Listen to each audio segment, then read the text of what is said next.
श्री दत्तगुरूंच्या 24 गुरूंपैकी 23वे गुरु कंकण. एकांत, मौन आणि स्वतःचा आत्मशोध करण्याचा धडा. दत्तगुरू प्रवास करत असताना प्रत्येक छोट्या गोष्टीतून जीवनाचं सत्य जाणत होते. एके दिवशी त्यांनी पाहिलं, एका स्त्रीच्या हातात अनेक कंकणं, चुड्या होत्या. ती काम करत होती, पण कंकणांच्या आवाजामुळे तिचं लक्ष विचलित होत होतं. तिने थांबून विचार केला, आवाज का होतोय, मन का भटकलंय?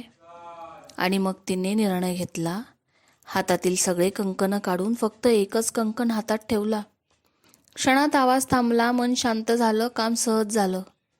तो क्षण दत्तगुरूंना गहन शिकवण देऊन गेला. कंकण, बाहेरची शांतता नव्हे, आतली शांतता शोधण्याचा संदेश. अनेक कंकण एकमेकांना धडकले की आवाज होतो. जसं आयुष्यात खूप लोक, खूप बोलणे, खूप अपेक्षा, खूप धावपळ, मन अस्वस्थ होतं. पण काही गोष्टी थांबवल्या, थोडं मागे सरलो, एकांत घेतला की आतलं जग ऐकू येतं. शांतता बाहेर नसते, ती अंतर्मनात असते.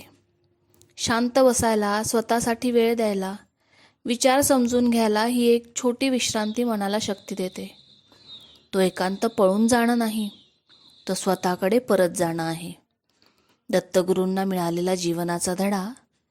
कंकणांकडून दत्तगुरूंनी जाणलं, काही गोष्टी सोडल्याशिवाय शांतता मिळत नाही. एकांत हा आत्मशोधाचा सर्वात सुंदर मार्ग आहे. मौनाने मनाचा आवाज ऐकू येतो. कधी कधी सगळ्यांपासून नाही, स्वतःकडून हरवतो आपण. स्वतःसोबत वेळ घालवणं हीच खरी साधना आहे. यातून आपल्यासाठी धडा. जीवन सतत चालू असतं, काम, लोक, नाती, जबाबदाऱ्या, पण त्यात स्वतःला हरवू नका. थोडा वेळ स्वतःसाठी काढा.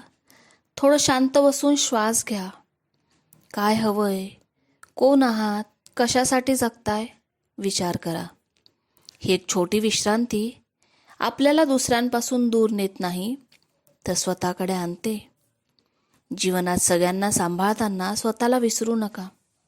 एकांत हा एकटेपणा नाही, तो आत्म्याशी संवाद असतो.